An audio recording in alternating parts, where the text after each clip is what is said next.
मेरे प्यारे बच्चों, कैसे हो? मस्त झकास एकदम बढ़िया। क्या कर रहे हैं? कोऑर्डिनेट ज्योमेट्री के 2 पार्ट बहुत पहले कराए थे, 3rd पार्ट को लेकर आए हैं आपके लिए। तो लाइक करो, शेयर करो, सब्सक्राइब करो, बने रहो अपने साथ। चलो शुरू किया जाए।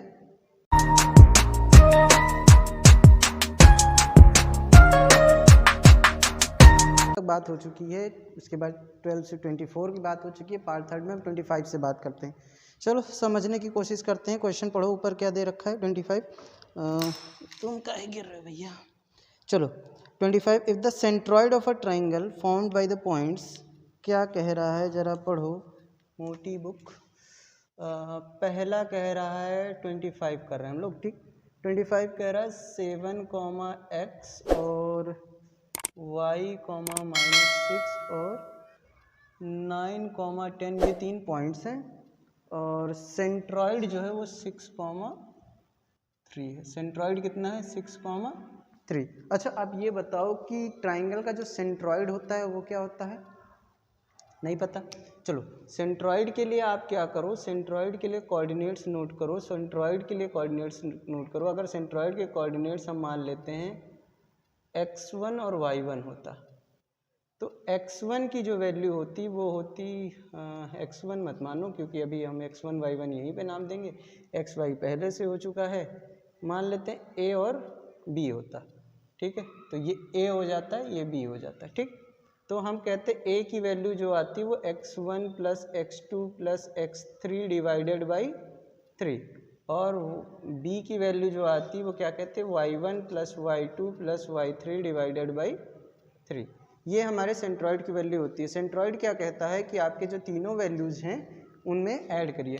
अब ये कितना है? x1, ये y1, ये x2, ये y2, ये x3 और ये y3 और ये a, b।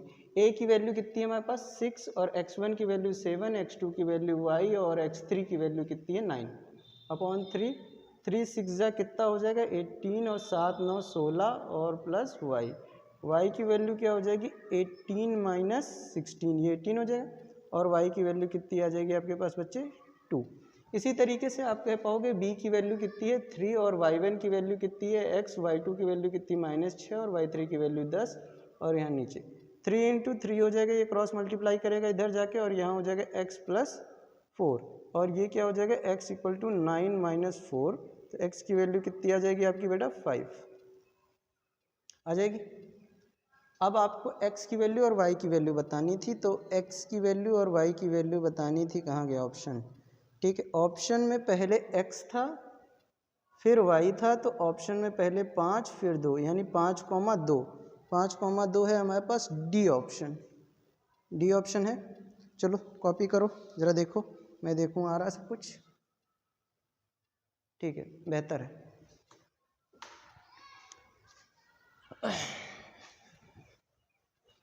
हो गया। अगला पढ़िए 26। 26 पढ़ने का प्रयास करेंगे। तो 26 क्या कह रहा है जरा पढ़िए। 26 है बहुत आसान, कह रहा है कि the distance of the point है 4,7 26 में, और 27 में अगर बात करें तो उसमें भी है 4,7, ठीक है। इस वाले में पूछा है डिस्टेंस फ्रॉम एक्स एक्सिस, हाँ फ्रॉम एक्स एक्सिस, और इसमें पूछा है डिस्टेंस फ्रॉम वाई एक्सिस, ठीक है। आपको कोई भी पॉइंट दिया हो, क्या हो? कोई भी पॉइंट दिया हो, कोई भी पॉइंट दिया हो, जैसे ये पॉइंट दिया है तो इसमें x और y की वैल्यू है ना, इसमें भी x और y की वैल्यू यही है, ठीक है। डिस्टेंस फ्रॉम y एक्सिस का मतलब हुआ value of y in given point, in given point. तो इसमें गिवन पॉइंट में वैल्यू कितनी है? 7, ठीक है। अब distance of Y axis, distance from Y axis इस पॉइंट की क्या हो जाएगी? Value of X in given point. X की वैल्यू जो हो जाएगी वो लिखी जाएगी, दैट इज 4। अब ऑप्शन की बात करें तो 26 में हमारा ऑप्शन नंबर बी जो है वो 7 है, और इसमें क्या है? ऑप्शन ए जो है वो कितना है? 4। इतनी बात समझ में? ये बहुत आसान क्वेश्चन है, आएगा तो तुरंत लगाइए और आगे बढ़िए। चलिए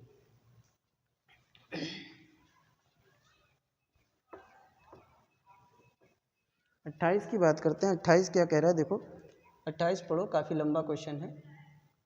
if P is a point on x axis, P कहाँ है, x एक्सिस पे, x एक्सिस पे है मतलब x, 0, ठीक है।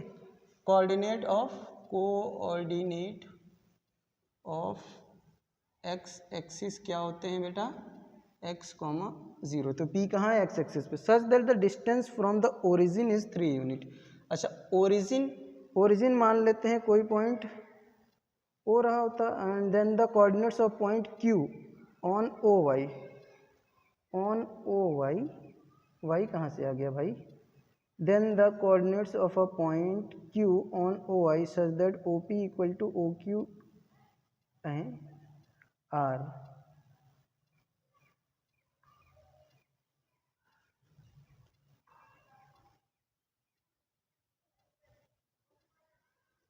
If the point P is on x-axis such that the distance from the origin is 3 unit, इसकी ओरिजिन से मान लेते हैं, ओरिजिन मान लेते हैं m, 0, 0। तो Pm की जो वैल्यू दे रखी है वो 3 यूनिट दे रखी है, पर Pm होगा कैसे, Pm equal to √x² plus y² होना चाहिए था, है ना। यानी ये 3 की वैल्यू क्या होनी चाहिए थे, x², y तो 0 है, यानी x की वैल्यू कितनी होनी चाहिए, 3। x की वैल्यू कितनी होनी चाहिए, 3। पूछ कितना रहा है, तो ये पूछ क्या रहा है, P such that then the coordinates of the point Q on OY such that OP अच्छा इक्वल टू OQ।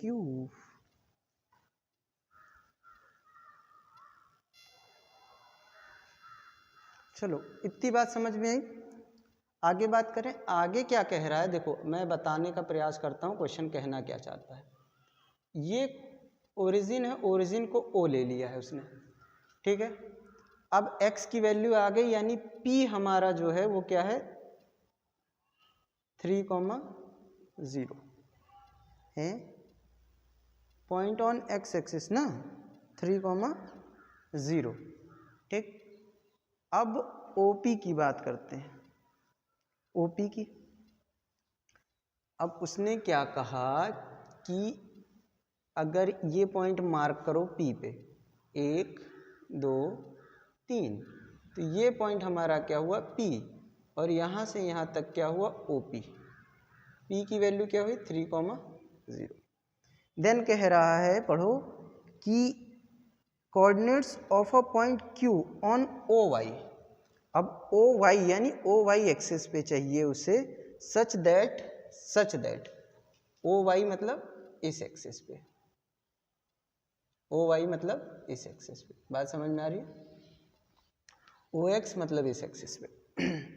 अब OY such that OP equal to, अब ये जो OP था वो OQ के बराबर है, 1, 2, 3, यहाँ Q है तो ये क्या हो जाएगा, OQ।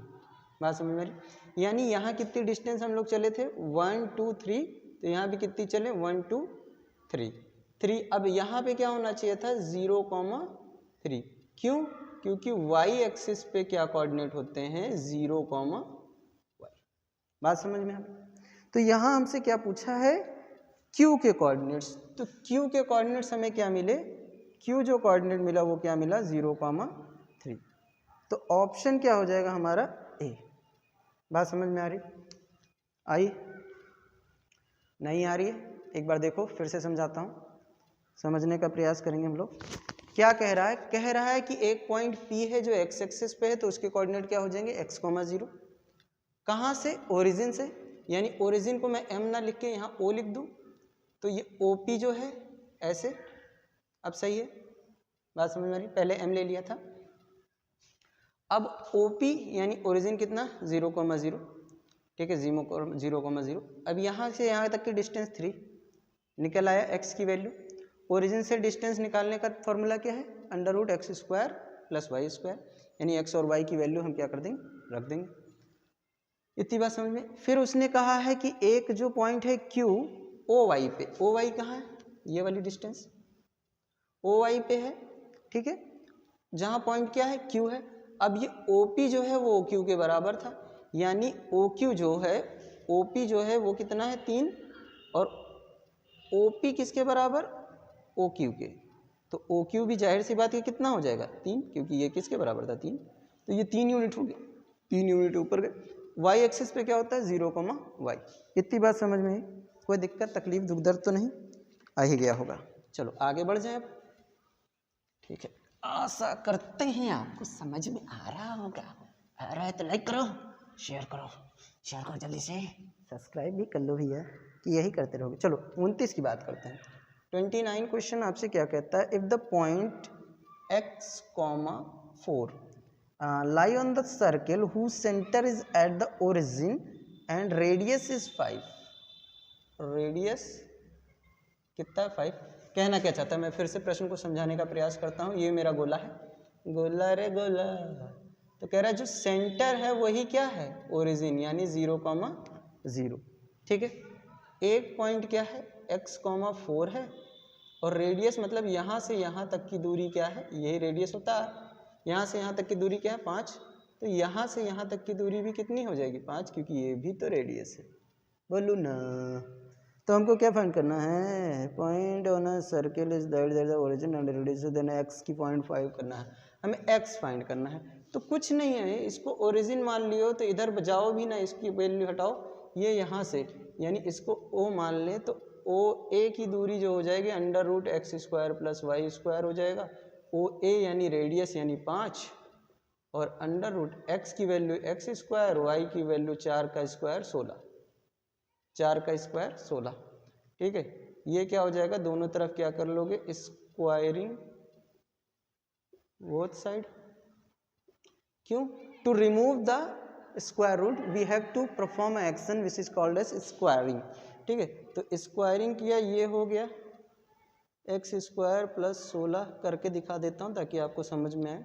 हालांकि ये MCQ है, इतना ज़्यादा समय वेस्ट करने के लिए हमारे पास होगा नहीं, ठीक है। x² = 25 - 16, तो x² हो जाएगा 9 और x की वैल्यू क्या आ जाएगी, दोनों तरफ रूट लगाओ 3, बात समझ में आ गई।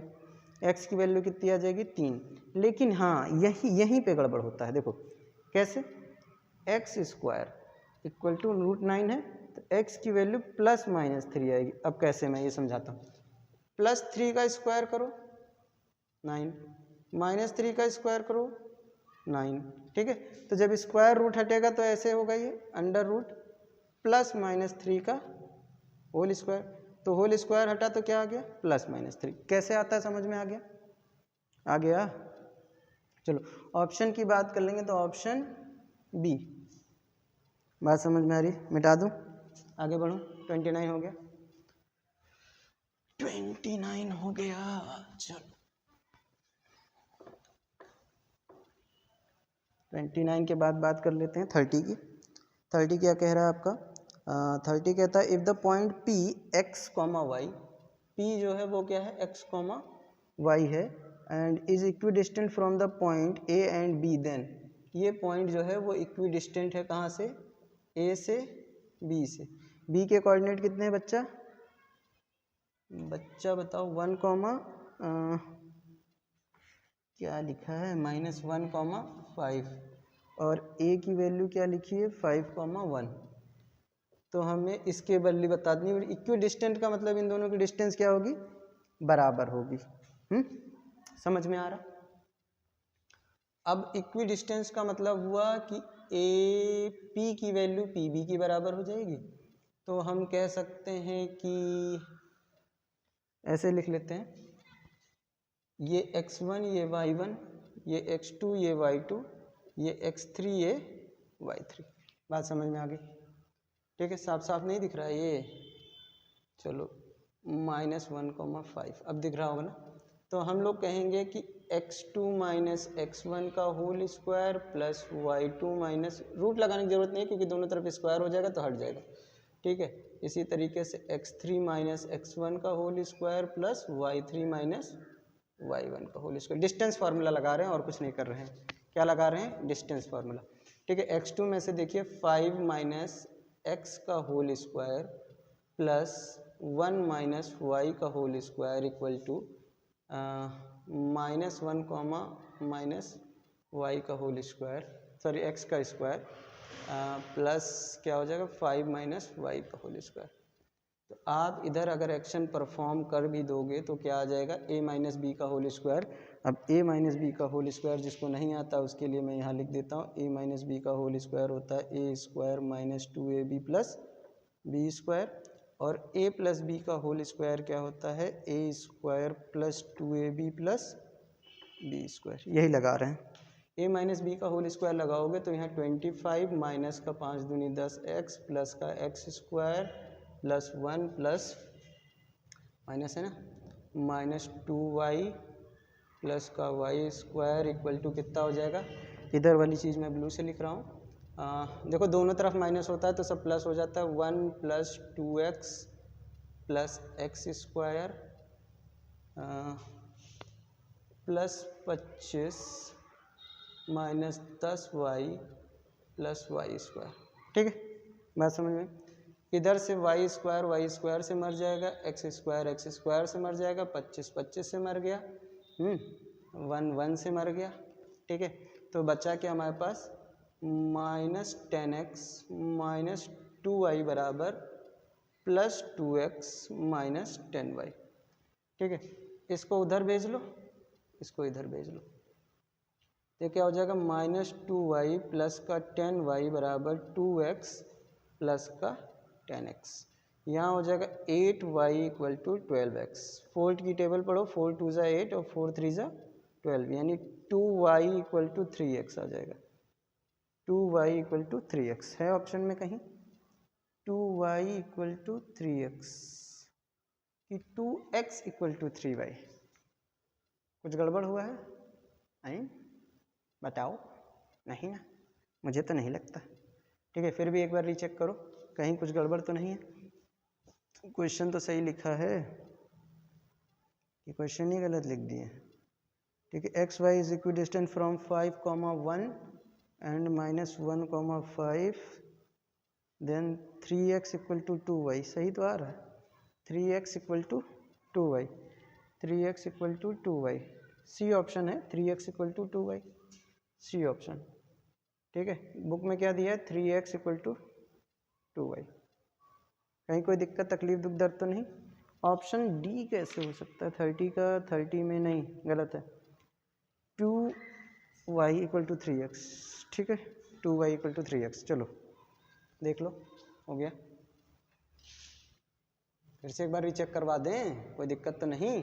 देखो 5 में से माइनस एक्स हुआ, ठीक है, 1 में से माइनस वाई हुआ, माइनस 1 में से माइनस एक्स हुआ, 5 में से वाई हुआ, तो वो a minus B A square minus 2b plus B square, उसके बाद a minus 2b plus B square, A square B square C square. ठीक है, सही है, माइनस एक्स ही रहेगा, कोई दिक्कत तो आने वाली नहीं। माइनस बाहर चला गया, 1 प्लस है। ठीक है, बहुत अच्छे, कोई दिक्कत नहीं, सही है।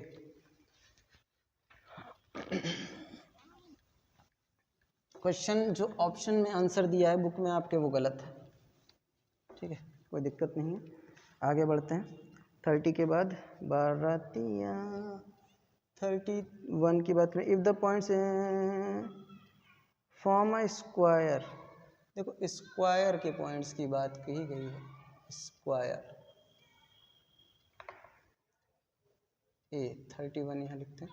इसके कोऑर्डिनेट कितने हैं 5, P। बी के कोऑर्डिनेट कितने हैं 1, 5। सी के कोऑर्डिनेट कितने हैं 2, 1। डी के कोऑर्डिनेट कितने हैं 6, 2। अब ये निकालना है, तो या तो आप डिस्टेंस फार्मूला लगाओ या लगाओ क्या कहते हैं पिरामिड पॉइंट निकालना पड़ेगा। लोचा फंस गया।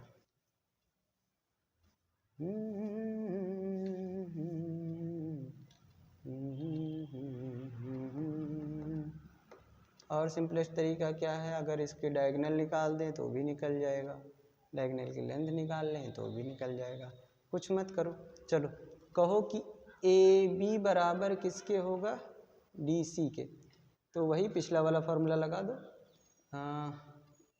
इस वाले के लिए x1 y1 x2 y2 ये, और इस वाले के लिए x1 y1 x2 y2 ये।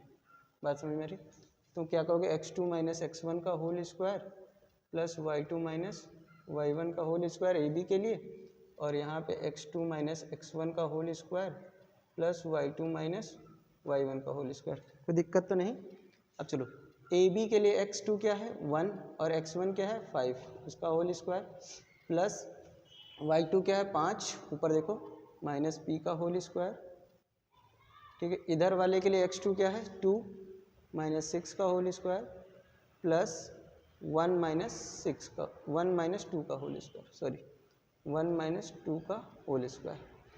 तो यहाँ पे आप जब करोगे तो आपका यहाँ कितना आ जाएगा -4 का whole square plus 5 minus p का होल स्क्वायर, यहाँ कितना आ जाएगा -4 का होल स्क्वायर प्लस -1 का होल स्क्वायर। तो -4 कट गया। ठीक है, बात समझ में आ रही। इधर आप क्या करो कर लो a स्क्वायर यानी 25, चलो भैया 25 minus 10p plus p square equal to कितना हो जाएगा 1। ठीक है, सबको भेज लो एक तरफ तो क्या हो जाएगा p square minus 10p plus 24 equal to 0। तो अब p की ही वैल्यू निकालनी है। 8 त्रिक 24, 6 चौक 24। ठीक है, मिडिल टर्म फैक्टराइजेशन करेंगे इसके, तो 6 प्लस 4 ब्रैकेट के बाहर p equal to 24 equal to 0। तो p square minus 6p minus 4p plus 24 equal to 0। तो p निकल जाएगा, तो p माइनस 6, यहाँ पे भी क्या लिखोगे ब्रैकेट में p माइनस 6, तो माइनस 4 बाहर चला जाएगा, आपके पास ब्रैकेट आ जाएगा इधर p माइनस 6 और p माइनस 4 इक्वल टू 0। तो एक बार p माइनस 6 0 हो जाएगा तो p इक्वल टू 6 आ जाएगा, और एक बार p माइनस 4 0 हो जाएगा तो p इक्वल टू 4 आ जाएगा। दो वैल्यूज आई p की 4 और 6। अब इसमें क्या दिया है 6, तो 6 वाला ले लो। ठीक है, ऑप्शन 6 दिया है। ठीक है, ऑप्शन में 6 दिया है, 6 दिया है तो दो दो दो दो दो दो दो ऑप्शन नंबर सी। ठीक है, दो वैल्यूज आएंगी, एक आप कंसीडर कर लो। देखो इस तरीके से किया है मैंने, तुम्हें जो समझ में आ रहा है वैसे करो। एक तरीका और है, मैं वैसे भी बता सकता हूँ। ठीक है, सीधे 6 आएगा।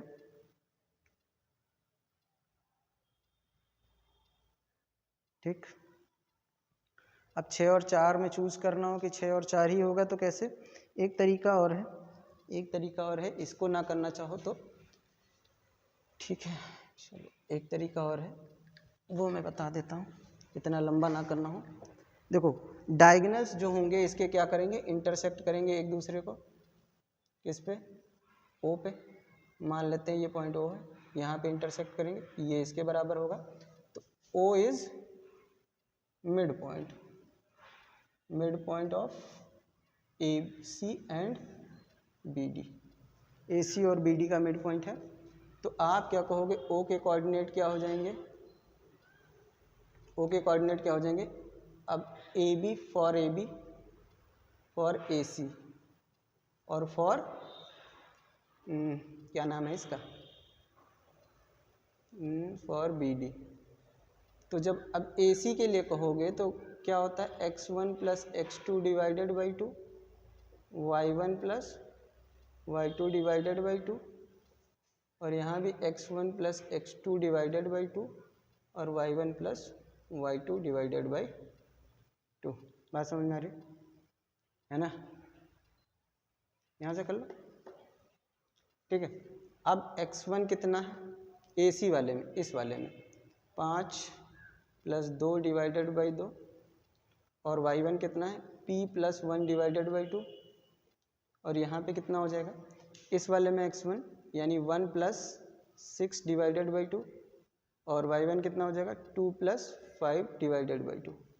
कंपेयर कर दो, दोनों पॉइंट एक ही होंगे, दोनों पॉइंट एक ही हैं क्योंकि ओ के पॉइंट तो नहीं बदलेंगे। तो 2 प्लस 5 डिवाइडेड बाई 2, 2 से 2 मर गया, तो p प्लस 1 इक्वल टू कितना है 7, और p इक्वल टू क्या है 7 माइनस 1, तो p बराबर कितना आ गया 6। आया समझ में। ये मिड पॉइंट फॉर्मूले से, मिड पॉइंट फॉर्मूले से क्यों, क्योंकि जो स्क्वायर होता है उसके डायगोनल क्या करते हैं, बाइसेक्ट ईच अदर करते हैं, तो दोनों को काटते हैं, तो उनका जो इंटरसेक्शन पॉइंट होता है वो वर्क करेगा कैसा, मिड पॉइंट के जैसा। कैसा काम करेगा, मिड पॉइंट के जैसा। ठीक है, बात समझ में आ रही। चल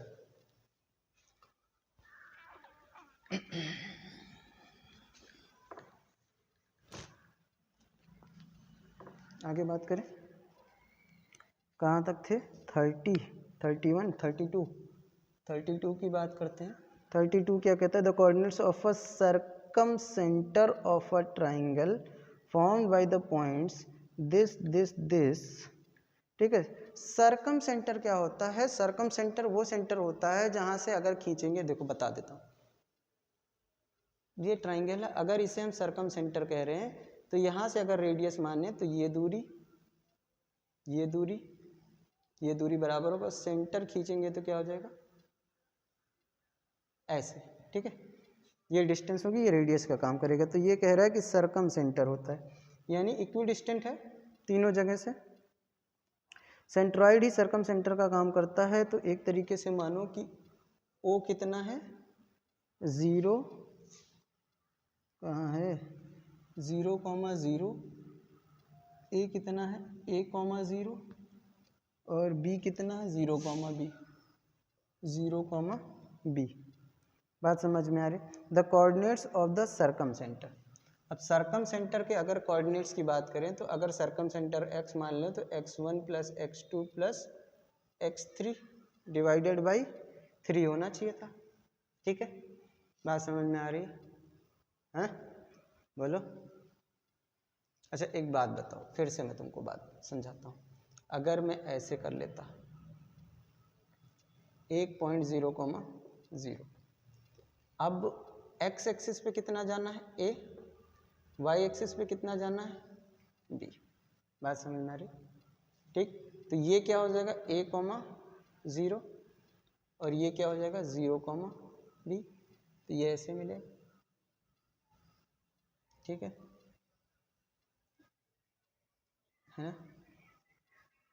ठीक। सेंटर की बात कर रहा है, अगर ऐसे प्रोसेस से जाओगे तो बहुत लंबा हो जाएगा। ठीक है, आप ट्राइंगल बना लिए, आपको समझ में आ गया ये कैसा ट्राइंगल है? राइट एंगल ट्राइंगल है। क्या है? Right angled triangle. ठीक है, अब राइट एंगल ट्राइंगल का जो सर्कम सेंटर होता है वो आपका कहाँ आता है? यहाँ पे। ठीक है, तो ये क्या होता है? Mid point of hypotenuse. ठीक है, वो क्या होता है? Circum centre of right angled triangle. ठीक है, तो आपका ये मिड पॉइंट क्या हो जाएगा? x1 + x2 divided by 2, y1 + y2 divided by 2। x1 कितना है आपका? 0 + a डिवाइडेड बाई 2, और क्या हो जाएगा? b + 0 + a और 0 + b डिवाइडेड बाई 2। तो आपका क्या हो जाएगा? a/2, b/2। सर्कम सेंटर कितना आ जाएगा? a/2 और b/2। 32 का ऑप्शन नंबर बी। ठीक है ना? लॉन्ग वर्जन से आप जाओगे तो बहुत लंबा पड़ जाएगा। देखो ये बराबर होता है, ये बराबर होगा, ये बराबर, ये ओ हो जाएगा, ओ भी मत मानो, ये ओ रखोगे, ये ए रखोगे, ये बी रखोगे तो कहोगे ओ ए बराबर एम। लिखो यार, ओ एम बराबर एम ए बराबर एम बी। ठीक है, डिस्टेंस फार्मूला लगाओगे तब निकालोगे, तब जाके होगा। हालांकि आपको फार्मूला याद होना चाहिए। सीधे सीधे लिखो कि क्या ये जो हाइपोटेन्यूज होता है उसका जो मिड पॉइंट होता है वही आपका सर्कम सेंटर का काम करता है। किसमें?